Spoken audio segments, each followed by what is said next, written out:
Olá, gente! Sejam todos bem-vindos a mais um podcast do Somos Todos Um. E hoje eu estou aqui maravilhada, toda linda, maravilhosa, para entrevistar o pai Josué. Então eu vou deixar ele se apresentar e eu quero que vocês recebam com muito carinho, porque eu estou maravilhada com a pessoa, tá bom? Pai Josué, seja muito bem-vindo. Oi, eu sou Josué, que na verdade fiz vários cursos, né?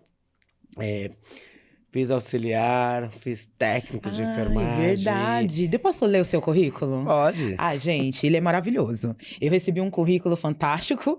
Eu estava aqui elaborando como que eu ia conversar com você enquanto pai da religiosidade. Mas aí eu recebi o seu currículo, eu falei, não, deixa eu ler. Olha, Pai Josué Levi de Oxum, certo? Ele tem cursos de auxiliar e técnico de enfermagem. Então, além de auxiliar, ele também é técnico formado. Primeiros socorros e aprimoramento em Alzheimer, que nós estávamos conversando. E sobre esses detalhamentos do Alzheimer, até ser diagnosticado a doença em si. E ele me explicou coisa que eu não sabia, que é só depois de falecido que a pessoa realmente tem o diagnóstico de concreto, Alzheimer, né? Graduado em pedagogia e pós-graduado em psicopedagogia. Trabalha como professor eventual numa escola do estado e faz caravanas para os programas de televisão. Gente, infelizmente eu não fui em nenhuma das caravanas com ele ainda. Agora eu quero que você detalhe esse seu currículo fantástico para mim. Então, um pouco de cada coisa. A gente já foi um pouco de auxiliar, um pouco de técnico, um pouco cuidou com pessoas que têm Alzheimer. Por exemplo, trabalhei numa casa de padre, né? Onde cuidei de um frei, de um padre, né? E assim, a caravana que tinha essa patologia, né? Que fala, né? Essa patologia. E caravana eu já faço há muitos anos, então sou conhecido. A Record, SBT, todos os meios aí de comunicação, a gente está sempre muito junto, né? Esses programas de auditório. Isso. Aí há 13 anos sou formado, nunca quis entrar em sala de aula e esse ano resolvi. O orixá me bateu e falou assim, você é formado para quê? Então, para estar lá, né? Para fazer a diferença. Porque a gente acredita que a educação transforma. Muito. Como o candomblé transforma, como a igreja católica transforma, como a igreja universal, que seja qualquer uma outra, a gente transforma. Eu acho que a religião transforma, né? Sim. E é nisso que a gente acredita. Por isso que a gente não para com esse currículo, que a gente quer estudar mais, quer aprimorar mais, quer conhecer mais, quer estar mais, entendeu? Sim. Até quando morrer a gente quer tá fazendo alguma coisa, tá ali, entendeu? Sim. Tá forçando a barra mesmo. Porque eu acho que quanto mais você forçar a sua mente, menos doença te pega. Mais ativo você fica. Isso. Quanto mais você estudar, quanto mais você buscar essa religião a qual você acredita, né? Porque cada um tem o seu Deus, né? E eu já vejo com uma ótica, pai, que Deus é exatamente um rio. Isso. E cada religião tem a sua doutrina, são os seus afluentes. Deus é o mesmo.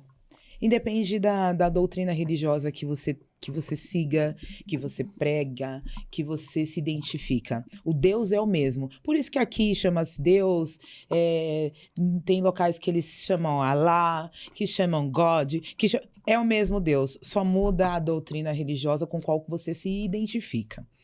Uma particularidade, essa atividade desta pessoa que tem tantas coisas que faz ao mesmo tempo. Você tem quantos anos, José? Eu? 42 anos. Mais jovem mas já que vivi eu. Bastante. Que delícia! Já vivi bastante. Inclusive, eu estava até conversando ontem com as amigas. Eu disse assim, se eu morresse hoje, eu morreria muito feliz, porque de alguma forma eu consegui fazer a diferença e um monte de coisas. Tem um filho que é adotado, que eu sempre quis ter um filho, e tá lá, hoje tem 10 anos, foi para casa com 20 dias. Então, assim, tudo que eu pedi a Deus e aos orixás, tudo me acontece. Então, eu sou uma pessoa muito grata à vida, grata a Deus, grata a tudo. Então, tudo eu agradeço. Quando eu levanto de manhã, eu já levanto agradecendo. Eu sou um pai que eu me ajoelho, eu rezo, eu peço pelos meus filhos, eu peço por mim, eu peço pelas pessoas, até pelos aqueles que não gostam muito da gente, que a gente precisa sabe, de luz, né? Essa pessoa precisa de luz. A gente sabe que tem muita gente que torce contra, né? Então, a gente reza até por essas pessoas, entendeu? E para acrescentar o que você falou de Deus, a gente prega lá em casa assim, que Deus é amor. Então, se Deus é amor, ele está em todas as religiões. Não importa se eu falo que esse Deus é Oxalá, se esse Deus é Olodumare, se esse Deus é Shalom. Não importa como que eu falo desse Deus. Mas o importante é que eu seja o bem. Entendeu? Sim. Então, esse Deus, ele é amor. Então, ele é o bem. Então, quando você é o mal, você se torna um outro ser, entendeu? Que não é Deus. Então, você não chega próximo de Deus. Então, qualquer religião, para chegar próximo de Deus, ela tem que ser o bem. Sim. Tem que ser amor, entendeu? Sim. Dentro dessa vertente religiosa, que eu acredito que você aplique em tudo que você vem fazendo. Para quem não sabe, Josué é pai, não só desse menino. Ele é pai de várias pessoas, ele é pai de santo dentro do candomblé. Isso. Certo. Porém, eu quero que você diga para mim, Josué, como que é tratar desses assuntos, não só religiosos, dentro das atividades que você faz.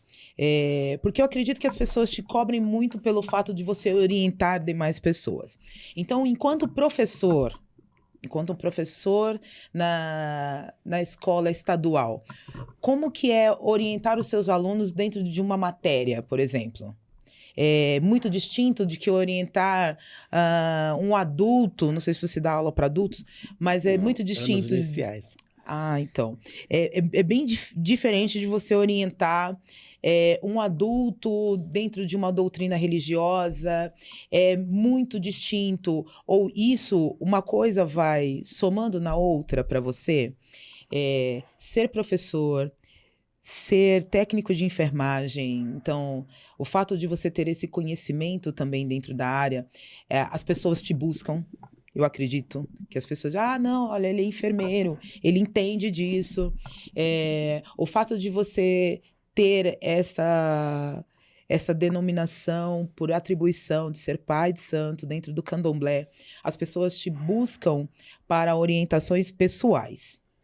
Uma coisa soma a outra? Tem alguma coisa que você gosta mais? Como é que você identifica o Josué dentro dessas doutrinas que você está à frente de tudo, né? Você não é coadjuvante nas coisas. Não. Você é professor, então você ensina. Você, enquanto técnico, você atua. Você, enquanto pai, você direciona. Uma coisa soma a outra? Eu acho que tá tudo envolvido. É um conjunto de coisas. Por exemplo, o pai do Pedro dá bronca nele. Sim. Como eu dou bronca no meu aluno também, quando está fazendo algo que não seja respeitoso na sala de aula. Sim. Então, a gente leva tudo isso. Como o pai Josué também dá bronca nos seus filhos de santo, quando está fazendo algo que não direciona, não é legal para a própria religião e que vai fazer mal lá na frente até para eles mesmos, né? Sim. Então, quer dizer, é um conjunto de coisas. Então, a gente leva tudo isso também para a sala de aula. O técnico de enfermagem, os primeiros socorros, o pai de santo, entendeu? Que sabe como fazer uma reza, lidar com aquilo. Sim. Então, a gente leva tudo para a sala de aula. Porque, assim, a gente se encontra num mundo que a educação está defasada. Entendeu? Tem gente que acha que o filho tem que ser educado na sala de aula. E não é essa. A educação precisa vir de casa. Sim. Então, o que eu faço? Um trabalho com eles, até mostrando isso, até falando sobre isso. Que lá na sala de aula precisa respeitar. Quem manda é o professor. E que, de fato, essa educação tem que vir de casa. Que lá a gente está preparando eles para a vida. Para uma outra coisa lá fora. Para ser um bom profissional. Para saber realmente aquilo que quer, para fazer com amor. Entendeu? Porque não adianta só trabalhar e receber. Você tem que fazer com amor aquilo que você gosta. E é lá de pequeno que você educa para quando chegar a ser um ser maior, né, um ser grande, saber direcionar tudo isso aí. Então, eu acho que é um conjunto de coisas. Então, a gente pega um pouquinho do pai, um pouquinho do pai de santo, um pouquinho do técnico, um pouquinho do professor, do psicopedagogo e leva para a sala de aula e usa também isso no dia a dia da vida. Porque...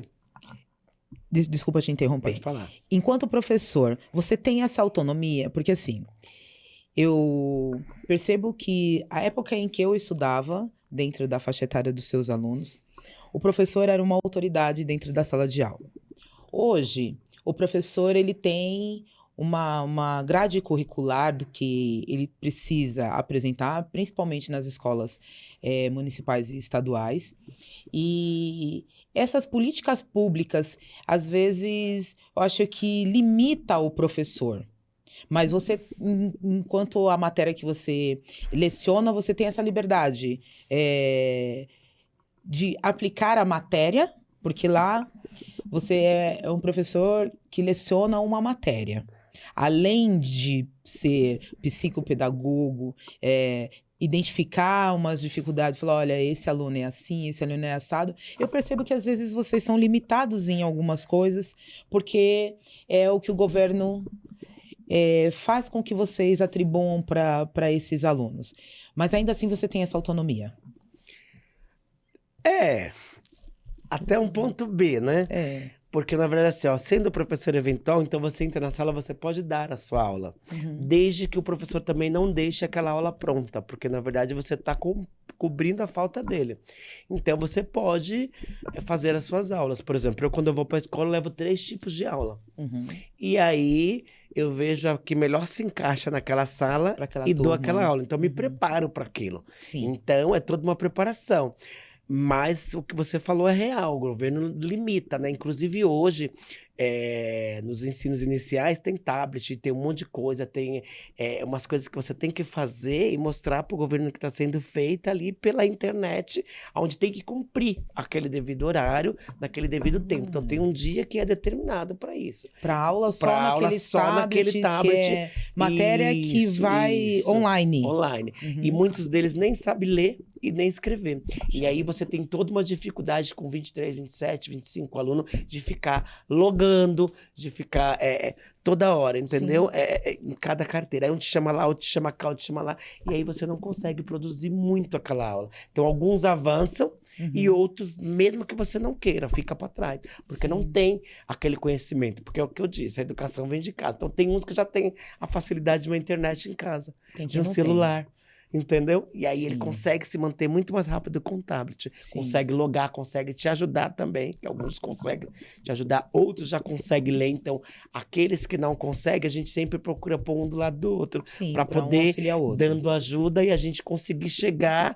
Trazer todo mundo no objetivo, mesmo... entendeu? E deixar todo mundo por igual. Sim. Entendeu? Na pontuação, para ficar legal, para todo mundo seguir a mesma matéria, né? Tá. Então, assim... Dentro da visão que eu tenho, e você me corrige se estiver errada, né? Se estiver blasfemando no que eu estou falando. Algumas políticas públicas dentro da educação precisam mudar. Deve mudar.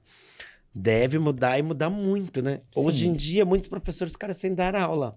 Por quê? Existe um novo governo a qual quer privatizar a educação e, fora privatizar a educação, está mudando o modelo da educação, né? Entendeu? Fazendo o modelo da educação como se todos tivessem essa tecnologia avançada e não tem. Sim. Então, para mim dar essa tecnologia avançada, eu preciso, então, primeiro formar cidadão que consiga entrar nessa informática, né? Sim. Dos dias de hoje. Então, Sim. eu coloco um professor só para informática na escola, onde eles tenham essa habilidade para depois chegar ao professor, que é um professor pedagogo, que é um professor de história, que é um professor, entendeu? Sim. Formado em outra licenciatura, para poder chegar ao tablet, para poder chegar a essa tecnologia que se avançou, que a gente sabe que se avançou. Não se nega o avanço, mas se nega um preparo. Sim. Entendeu? Porque deveria existir um preparo a isso para chegar nisso, entendeu? Porque eu acho que todo projeto que você inicia, você começa a ir do começo. Tem que ter uma base para chegar que eu quero até aquilo? Ali. Sim. Para que eu quero esses alunos mexendo no tablet? Sem que ele saiba ler e escrever. Eu não consigo dar conta da minha própria aula. Sim. Porque como que eu comando em casa, meu filho, eu comando. Mas como que eu comando 26, 27, 32? Cada um sala de aula, cada um com um tablet. Não, e cada um com uma forma de educação. Isso. É muito difícil. E aí é muito difícil pro professor na sala de aula. Eu acho que a educação deve mudar um monte de coisas. Tá. Mudando um pouquinho, continuando Josué, que é quem me interessa.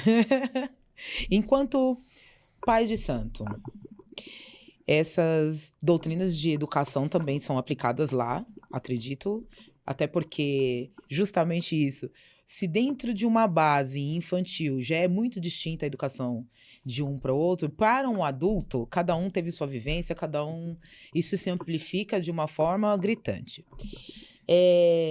Administrar isso dentro, enquanto pai de santo, que é uma religião de matriz africana, dentro de um país que tem muito preconceito, como que é que você consegue lidar com os seus filhos, a demonstrar o crescimento, a evolução, assim como num aluno, você aplica uma lição, leciona aquilo, ele vai aprender, vai crescer e vai ter uma outra diretriz. Enquanto pai, você administrar uma pessoa que normalmente as pessoas acreditam, eu cheguei lá com umas demandas de dificuldades, para não falar outras coisas, de dificuldades. Você recepciona essa pessoa, você direciona esta pessoa, administra as suas dificuldades. Como que é ser um pai de santo dentro de uma religião de matriz africana, num país que é laico, mas que tem tanto preconceito? É difícil, mas não é impossível. Sim. Então, a partir do momento que você entra para a religião, então você se torna um omorixá. O que é omorixá? Filho de orixá. Então, você sempre pede sabedoria, pede discernimento, mesmo porque a religião, ela é uma religião que tem uma hierarquia. Sim.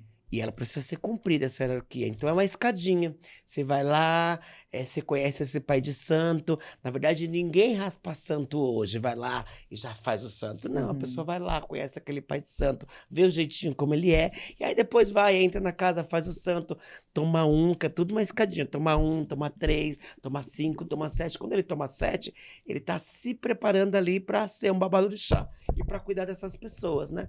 Então, na verdade, assim, é tudo um preparo. Então, é nesse preparo que você tem que se apegar para quando você chega lá, ser um bom pai, né?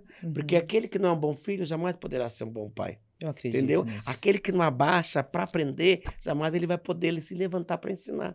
Entendeu? Então, é tudo com muito amor, é tudo com muita dignidade. Orixá é dignidade. Então, quem está lá no Orixá, que é uma religião de resistência, é digno. Porque, na verdade, você passa várias provações até chegar lá. Porque ninguém chega lá assim do nada. Eu cheguei e tenho 7 anos tomado. Não. Ao decorrer de cada obrigação, você vai subindo uma escadinha. E essas escadinhas, e esse orixá, ele tá te observando também. O orixá não dá nada de graça pra ninguém. É a evolução da pessoa, né? A evolução. E a cada escadinha dessa, você vai se evoluindo e se tornando um ser melhor. Mas tem gente que escolhe outros caminhos. Cada um escolhe os seus caminhos dentro da religião, entendeu? Tem gente que já vem com uma receita meia pronta e diz que aquilo que faz, que acontece, não faz. Orixá não existe uma receita pronta. Entendeu? Não é assim, receita de bolo. Vai lá e coisa. Cada cabeça é uma cabeça, cada pessoa é uma pessoa e cada história é uma história. Porque assim, ó, quando a pessoa vem pra mim, ela tem uma história de vida. Sim, não e chega do nada. Isso, eu não posso jogar essa história de vida dela no chão. E é dessa história de vida que a gente senta, conversa, analisa, faz um jogo de búzio, vê qual é o melhor caminho a direcionar. Porque a gente tem um jogo de búzio que nos dá os caminhos a qual a gente tem que percorrer. Aí aquela pessoa precisa de um ebó, é um ebó que é o começo dela. Aquela pessoa precisa montar um exu, uma pombogira, que ela precisa de caminho, é o exu e a pombogira. Aquela pessoa precisa cuidar do ori, ori a gente vai em buri, né? Ebori, o que é ebori? Cuidar da cabeça, equilibrar a cabeça. Tem pessoas que chegam no candomblé e que elas não precisam fazer santo. Se ela, de uma vez por ano, tomar um buri, ela está muito bem cuidada, a vida dela caminha. E se ela fizer santo, a vida dela descaminha. Porque ela não tem um caminho para aquilo, entendeu? É como você virar pastor sem ter habilidade, sem ter a qualificação que Deus te deu. É tudo muito determinado. É como você falou do Rio, né? Com várias vertentes, com várias ali, com cada um afluentes. tem a sua hierarquia, né? Sim. Uma corta o cabelo, outra não corta, outra dança, outra não dança, entendeu? É a mesma coisa que o candomblé. É claro que cada um na tua casa de candomblé tem a sua panela. Se ele põe o acaçá antes e tempera depois, ótimo, dá certo para ele, é a panela dele. Se eu ponho tempera primeiro. Tempera primeiro e põe uma caçar depois. Que quem tá entendendo e é do candomblé vai entender o que eu tô dizendo, entendeu? Não importa. O que importa é que a vida dos seus filhos caminha, é que a sua vida caminha. Porque tem gente que tem uma coisa assim voltada ao orixá. Orixá é riqueza. Não, orixá não é riqueza. Orixá é saúde. Orixá é amor. Entendeu? Orixá é dignidade. Orixá é você andar de cabeça em pé. É eu te pedir um dinheiro emprestado e eu te devolver.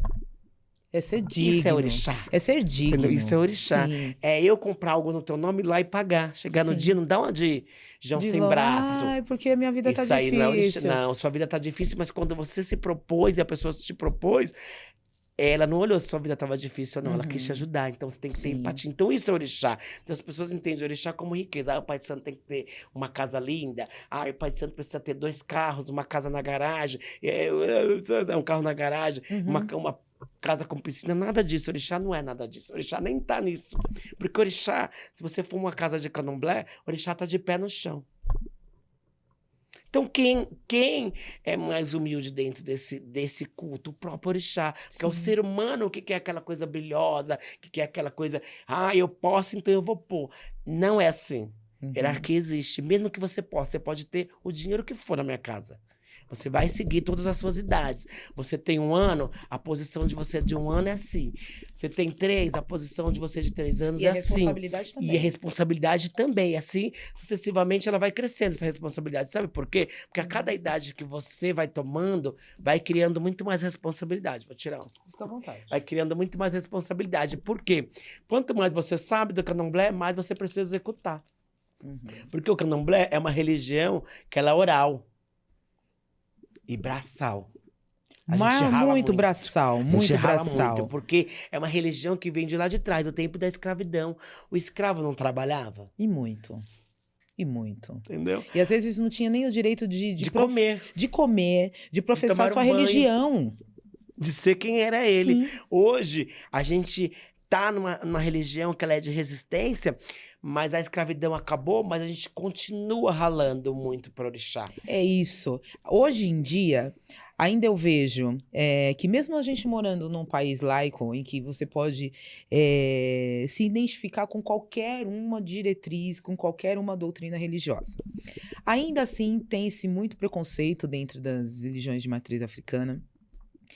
E a ponto de sofrerem hoje denominados crimes, né? Vários. Eu estudei um pouquinho, fui atrás. Hoje a gente tem a lei de intolerância religiosa e você percebe que a lei é de 1940. 1940, mas a falta de respeito com especificidades de religiões, assim como as de matriz africana, você percebe que a lei teve que ter uns adendos. Olha, vou ter que acrescentar mais isso, vou ter que acrescentar mais aquilo, porque ainda se tem uma falta de respeito muito grande.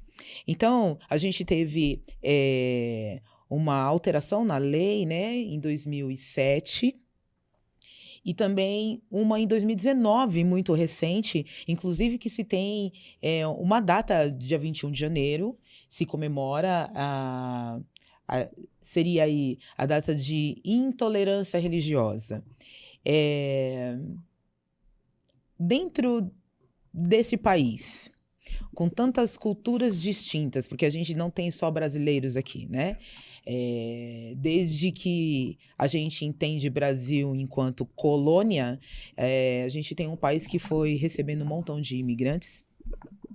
Dentre esses imigrantes, infelizmente, eu digo que infelizmente porque nós trouxemos aqui negros que aqui foram escravizados, que saíram dos seus países tão ricos, né? Inclusive, a gente tem várias histórias aqui de negros escravizados que foram reis e rainhas, né? Então, essa ancestralidade, tanto enquanto pessoa quanto em religiosidade, a gente tem aqui disseminada dentro do nosso país de uma forma que o tempo todo ela teve que ficar guardada. Mesmo a gente tendo leis, ela ainda assim é muito vista ou mal vista pelas pessoas que, desculpa a minha expressão, não tem cultura.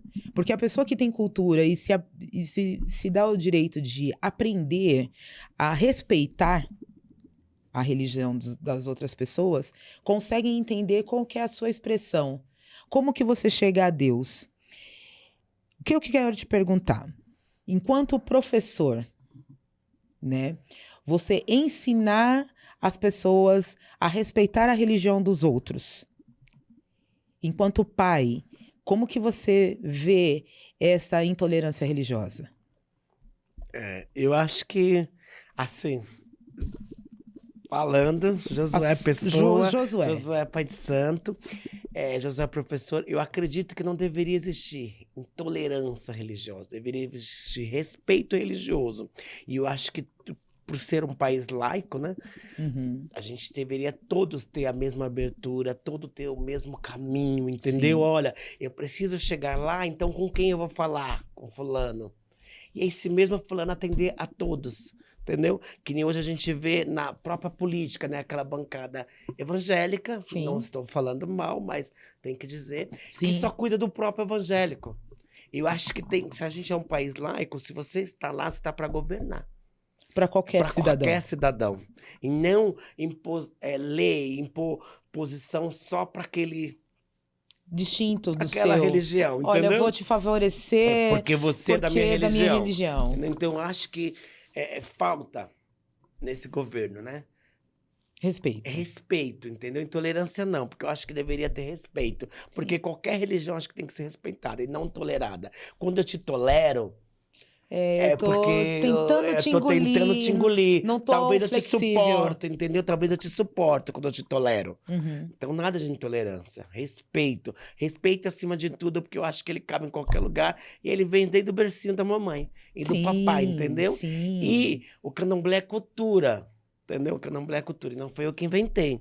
Ele já existe desde a época lá de trás, quando os escravos não podiam cultuar o próprio orixá, porque eram lançados na fogueira como bruxa, porque tinha aquela coisa de adivinhação, entendeu? Quem assistiu Chica da Silva pode pegar bastante disso, que lá eles trabalharam muito, né? História de orixá, a escravidão, que Chica foi rainha, né? Que... pela representação, era Oxum, né? Que Oxum é a rainha de Efon, briguenta, toda aquela coisa, entendeu? A deusa da beleza, a deusa do amor, entendeu?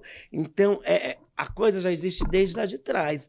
Então, as pessoas deveriam abrir mais a mente que assim, Exu é o diabo. Não, o diabo somos nós, meu amor. Diabo, Exu não é diabo. É falta de cultura. Exu, ele é o grande comunicador do orixá. Tudo se fala com Exu. Porque Exu é o caminho, Exu é o movimento, tudo que se movimenta é Exu. Então Exu é alegria, Exu é amor, Exu é o grande protetor das casas de candomblé. Olha aí. Quem é Exu? Exu é o grande comunicador, é ele que entrega, é a ele que você entrega e ele que vai lá e leva aquela entrega do orixá a quem tem que ser entregada lá em cima. Sim. Entendeu? Então ele é o grande comunicador, ele é um grande abridor de caminho, como ele fecha também o caminho, viu? Então, é esse Exu, é aquele Exu que bagunça, porque Exu gosta mesmo dessa farra. Ele é essa farra, ele é essa coisa que transforma. Então, ele é aquele que faz a própria bagunça para desbagunçar. Entendeu? Porque onde você acha que está o certo, muitas vezes está errado. Então, ele faz aquela bagunça para você enxergar, para você ver. Entendeu? Exu é o diabo. Não, o diabo somos nós. O diabo somos nós, meu bem, quando a gente, como filho, não respeita a mãe. Quando a gente, como irmão, julga ele sem nem ao menos saber o que ele tem dentro, o que ele está passando. Então, quem é o diabo? Somos nós, esse próprio diabo, essa coisa negativa. Então, não existe esse diabo. Para nós, do candomblé, não existe esse diabo. Sim. Existe o Exu que é maravilhoso, que é quem caminha as nossas vidas. E toda entrega, todo o começo de tudo é com o Exu. Sim. Então eu te faço uma proposta. Eu vou deixar bem gravado aqui, que é para todos que vocês estão assistindo. Eu estou fazendo uma proposta, espero que ele aceite. E se você aceitar, que seja rápido, que isso aconteça. Enquanto professor, eu vou ter que explorar toda essa sua magnitude enquanto professor. Quero te fazer uma proposta de você ensinar, não só a mim, porque eu sou uma pessoa interessada em aprender, mas acredite que todos que estão ali, que não têm esse conhecimento que você tem, também gostaria de aprender. Então eu te faço um convite para explicar a doutrina da religião de matriz africana, no qual você é pai de santo, para os demais que não conhecem o que é um Exu, o que é um orixá, o que é um bori, entre essas nomenclaturas que você disse aqui, o que é um bori, o que faz cada coisa, o que se determina e como se executa uma leitura de búzios. Então eu gostaria que você fizesse isso, se é que é possível dentro do seu horário, que você precisa, né, elaborar, assim como numa aula que você vai lecionar. Mas você tem conhecimento, né? Mas é que é muita informação. É muita informação. Mas seria ótimo que você pudesse nos dar uma aula em um... Eu acho que no podcast não dá para você dar uma aula. É muita informação. Falar, uma palestra, uma palestra informativa referente a isso, referente à evolução que é desses passos dos filhos de santo dentro da casa. O que cada orixá está ali, representa, que eu sei que cada orixá tem ali uma denominação da natureza muito clara dentro da natureza. E eu gostaria muito que você pudesse, dentro de uma palestra, trazer essas informações. Por que você acha que, em específico, o Exu é tão místico para as pessoas que não têm cultura da religião? Porque é muito fácil você falar do que você não sabe, e eu acho imprudente. Então eu prefiro não falar porque eu não conheço. Mas do pouco que eu conheço, eu acho muito imprudente você diagnosticar, falar de algo que você não conhece, denominar aquilo que você não conhece porque é distinto do que você sabe, né?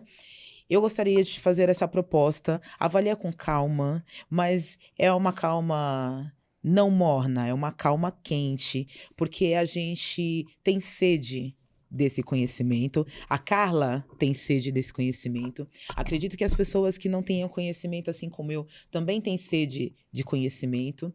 E já está na hora da gente executar essa lei do país laico, em que a gente tem que mudar a lei para que se tenha respeito religioso. Não intolerância. E não intolerância.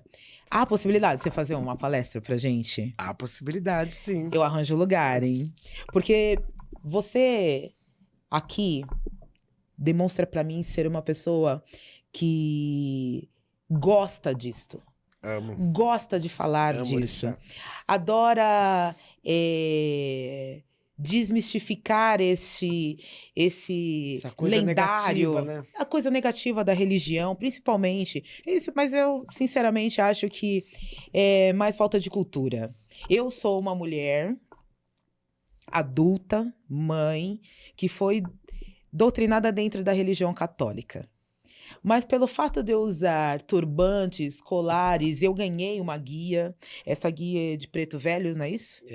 Eu ganhei uma guia e essa guia eu uso para proteção. Me deram para me proteger. Se tem outro propósito, eu recebi como proteção.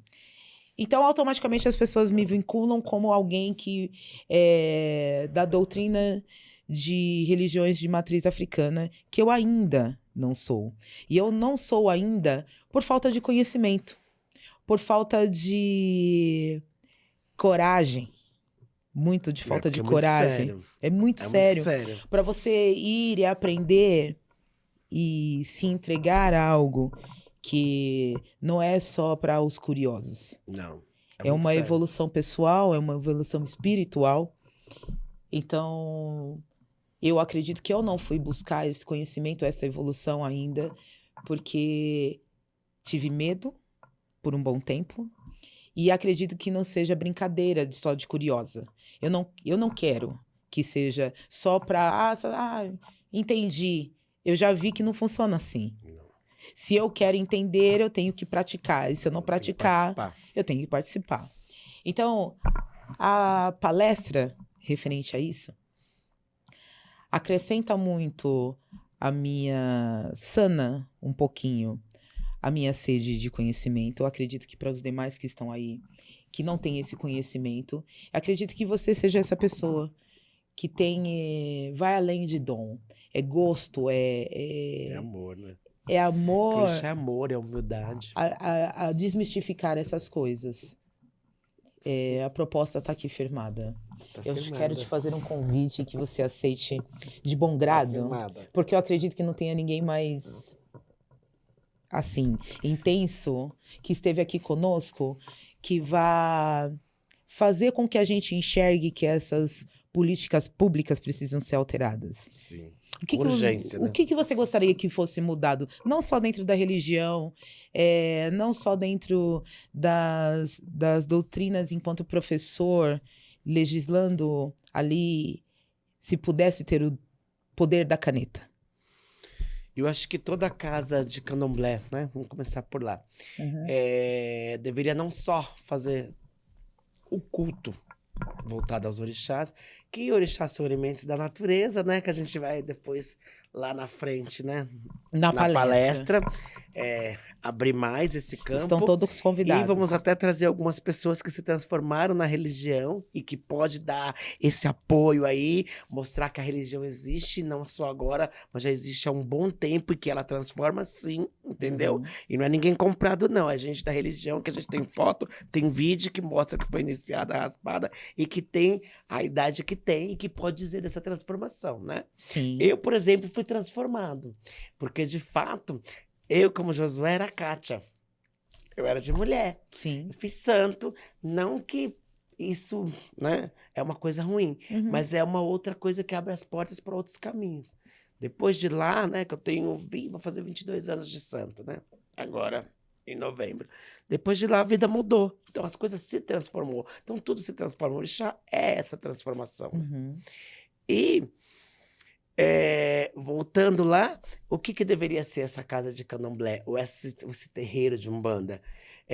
Uma ONG que pudesse ajudar as pessoas, sabe? Tem o seu vizinho que está desempregado, você não consegue fazer muita coisa para ele, além de um banho ebó que resolve, que eu sei que resolve. Mas tem outros que precisam de uma cesta básica. Se você transforma essa sua casa de candomblé numa ONG, numa associação, entendeu? Mas tem abertura a todos. Desde o pobrezinho que tem a casa de candomblé dele pequena numa garagem, que é como eu. Sim. Ao grande que tem um palácio com uma casa enorme, entendeu?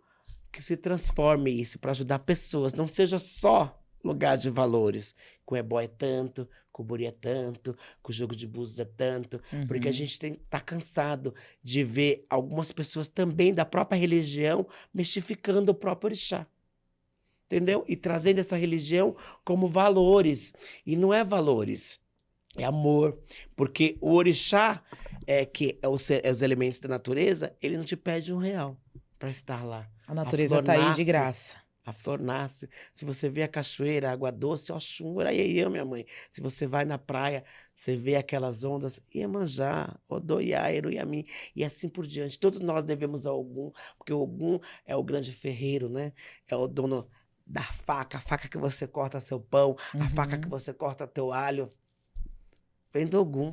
Né? E assim vai. Então, quando você olha aquela árvore maravilhosa, cheia de frutos, você lembra Oxóssi, o dono da caça gorda, né?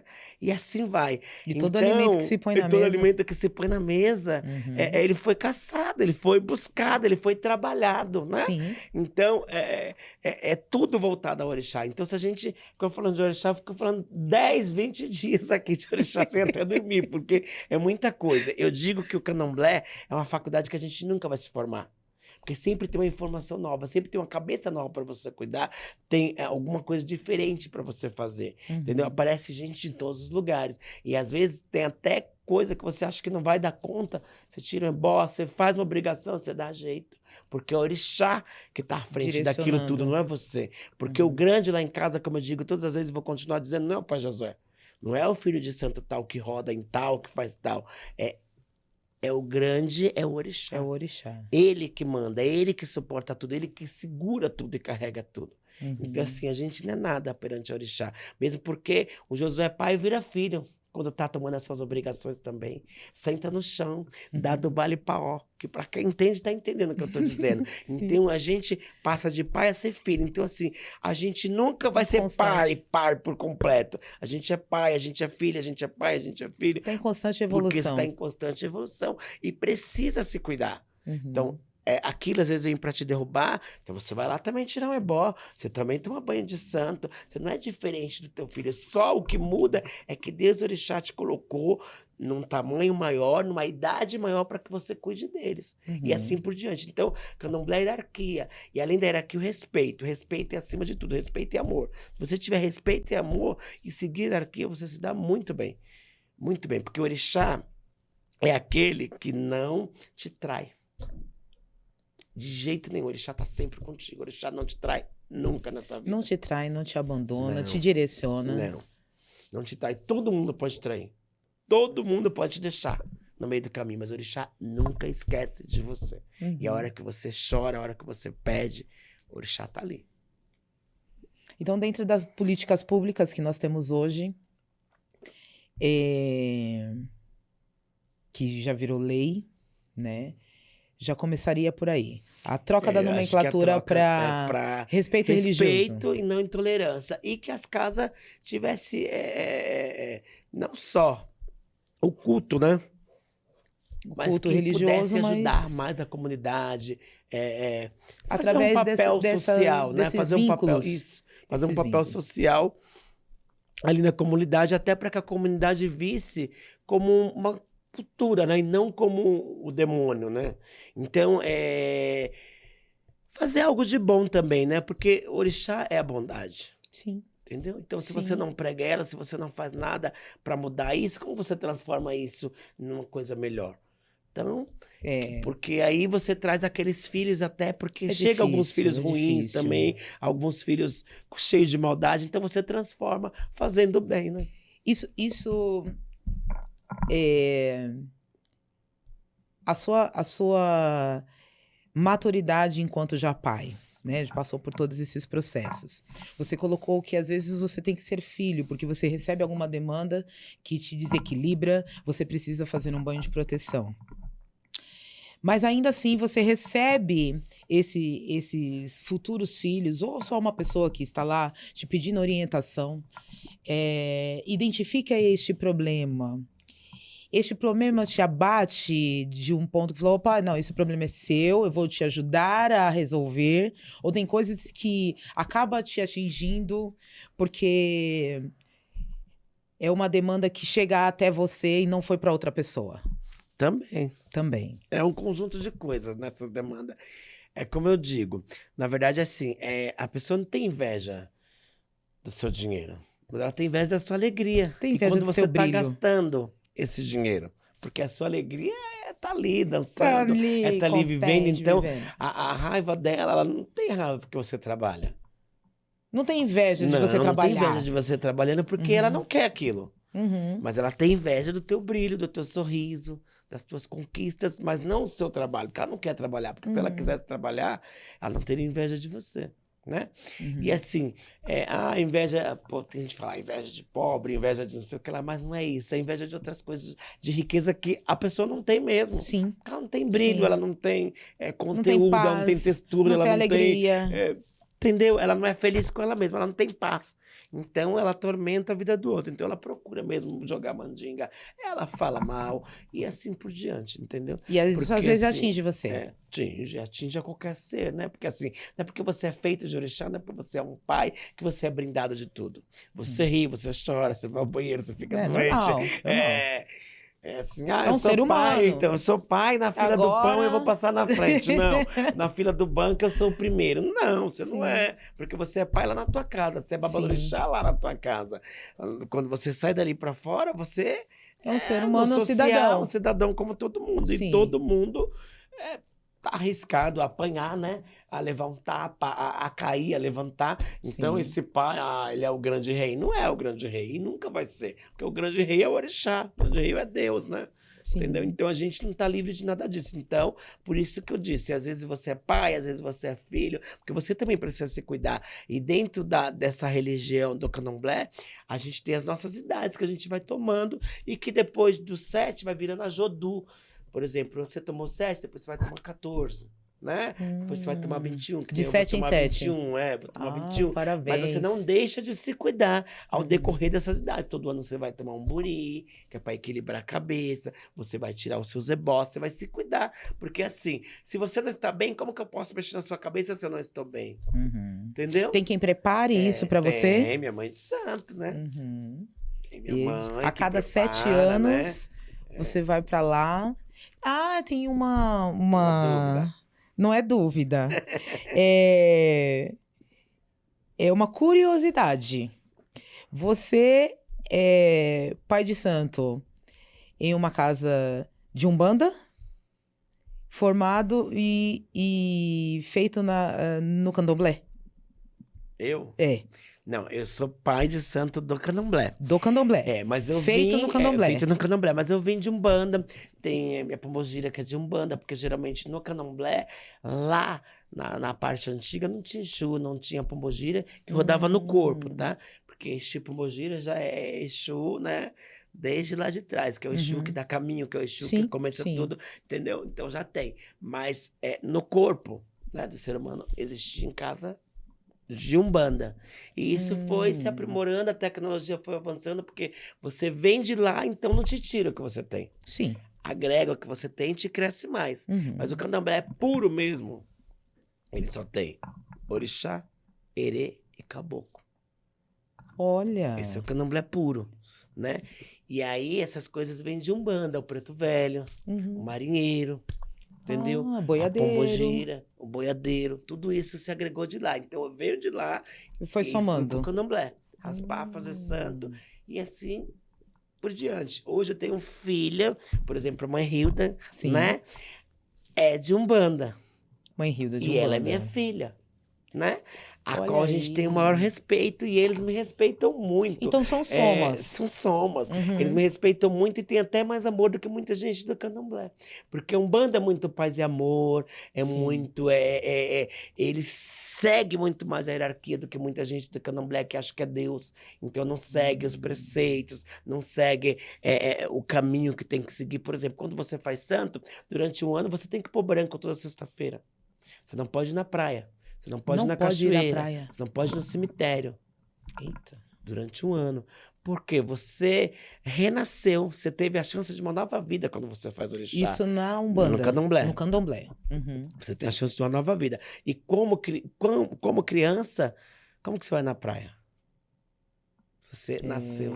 Acabou de nascer. Você acabou de nascer de novo. Sim. Vai em cemitério, cheio de... influências ali. Não vai. Você vai na cachoeira? Não vai. Nada disso você pode ir. Puxa. Porque é a hierarquia que se segue no candomblé. Não foi eu que inventei. Ela já existe desde lá de trás. Sim. Por quê? As coisas ruins que estarão ali, você é uma criança. Sua mulher está abertinha. Que é uns babados que faz na cabeça, né? Sua mulher está aberta. Então, você se torna um novo ser. Quando você faz orixá, você nasce de novo. Então, tem toda essa coisa para se cumprir. E muita gente não cumpre. Acha que é Deus. E aí, depois, ela sai da religião falando mal. Eu fui pra religião, bororó, bororó, bororó. Não isso cumpriu aqui, nada não sei o que lá, disso? não sei o que lá. Mas só que ela não cumpre um preceito. Ela não colocou um branco durante um ano. Ela não cumpriu tudo que deveria cumprir. E assim por diante. Aí depois ela fala mal da religião. Então tem esses também, né? Então isso tudo vem para nossa nossa palestra. Que dá um livro, entendeu? Isso tudo vem para nossa palestra. Que dá um livro, porque é muita coisa. Se a gente for tá servindo um pouco falar, mais. A gente vai falar muita coisa. Tem muita coisa da religião para falar, entendeu? Ai, e que as pessoas ainda não bem falam, que você aceitou. Tem a parte negativa, mas tem a parte positiva. Tem muita coisa boa na religião. Tem a parte ruim, mas tem a parte boa, né? Tem esses aí que quer ser o grande mestre sem nem ter começado. E tem aqueles que é o mestre mesmo que te ensina o caminho certo. Né? Assim como em qualquer outra religião, tem essa hierarquia. Para você se tornar um pastor, você tem que ter os ensinamentos. Não é só o dom. Você tem que passar por os processos, estudos, aprimoramentos para você poder chegar lá e administrar uma demanda de uma pessoa que está em dificuldade, que a maioria vai procurar, né, essas referências que estão à frente, quando está com dificuldade. É muito raro a pessoa que está ali, eu tô bem, eu tô tudo tranquilo na minha vida, eu vou ali naquela religião porque eu vou... É muito raro isso acontecer, né? Infelizmente, enquanto você não tem esse processo de evolução, você procura a religião só quando você tem problemas. E aí você não resolve o problema de uma religião, você vai na outra e assim vai, né? Querido, infelizmente a gente já está acabando. Eu só fico com a pior parte. Mas que seja a primeira de muitas. Que depois da nossa palestra, você volta aqui para dizer como que foi a experiência, se valeu a pena, desmistificar os orixás, principalmente Exu, dentre a visão que as pessoas têm referente à religião. Eu quero aqui deixar explícito a minha alegria em te receber, tá? Eu estou muito feliz por você ter aceitado não só o convite de vir dizer quem é Josué, mas principalmente por aceitar desmistificar a religião para esta curiosa e para os demais curiosos que aí estão. Quero, por favor, que você deixe os seus contatos conosco, de telefone, se você achar prudente, suas redes sociais, a sua casa, para que quem se identificou com você, assim como eu, possa te procurar e fique à vontade. Minha rede social no Facebook é Josué Levi Levi, no Instagram também, Josué Levi Levi, para não ter outro Josué. Sim. Para não ter outro Levi junto. Já pus 2 Levi com Y, viu? Levi, por favor. Com Y. Não põe com I que eu grito. E o telefone é 011 97262 0746. É o WhatsApp, pode chamar lá. Se identificou, quiser entender um pouco também melhor sobre a religião, a gente está lá para explicar, para falar. Sim. E é isso. Ou então venha, né, no dia que vai ser marcado aí na palestra, no seminário. Para nossa palestra. Entendeu? Gente, eu espero que a nossa palestra seja muito em breve. A gente vai deixar aqui tudo marcado nas nossas páginas. Sigam a gente, sigam o Pai Josué e venham participar da nossa palestra. Querido, venha. Muitíssimo obrigado. Mais um podcast pronto, maravilhoso, desmistificando um monte de coisas. Muito obrigado por detalhar todas as minhas perguntas, que eram dúvidas que eu acredito que não sejam só minhas, e mostrar para a sociedade que o cidadão Josué é muito além do que rotulam ele. Ele não é só um homem cidadão na cidade de São Paulo. Ele é um homem cidadão que é pai de muitos filhos, pai de um filho que ele traz dentro de casa, é um professor que leciona uma matéria, é uma mente que entende que as políticas públicas precisam sim ser melhoradas, né? Algumas não precisariam nem estar aí dentro de leis para que se tenha respeito.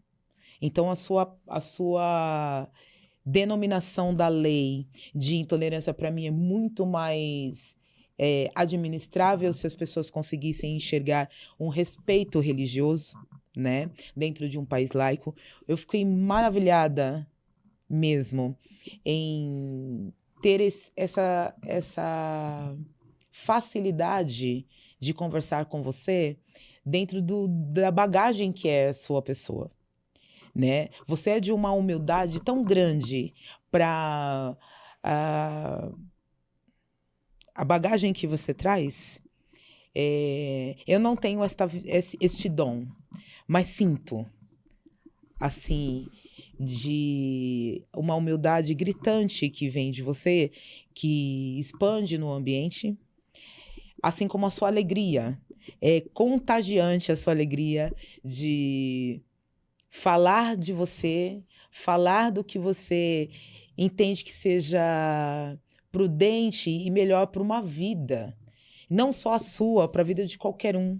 Então, eu quero te agradecer aqui, mais uma vez, por ter aceitado vir conversar conosco e deixar muito claro que Somos Todos Um está à sua disposição, assim como a Carla, assim como a nossa... Magnífica. Fernanda, magnífica é você. Fernanda tá? Alves. Fernanda Alves. Saiba que aqui você tem com quem contar. assim como a gente está podendo contar com você. Muito obrigada. Eu que agradeço. Eu quero agradecer a Fernanda, né? Sim. Porque ela propôs, né, para que a gente estivesse aqui e tá abrindo para que a gente fale um pouco mais da religião, né? Sim. E é isso. Então vamos falar da religião, desse amor, dessa coisa bonita, dessa coisa que realmente existe e que muita gente não consegue saber porque não está lá, né? Mas está na hora Mas de tá na hora das pessoas acordar e entender que cada religião é sua religião e ter respeito, né? Intolerância não, respeito. Sim. Né? Muito Nós obrigada. queremos ser tolerados, queremos ser respeitados. É isso. Muita axé. Muita axé para nós. Axé. Gente, muito obrigado. Infelizmente chegamos ao fim, mas em breve teremos outros. Quem sabe, né, que esse outro seja muito próximo com o Josué. Gente, só nos acompanhem aí nas redes. Muito obrigada. Boa noite. Boa noite.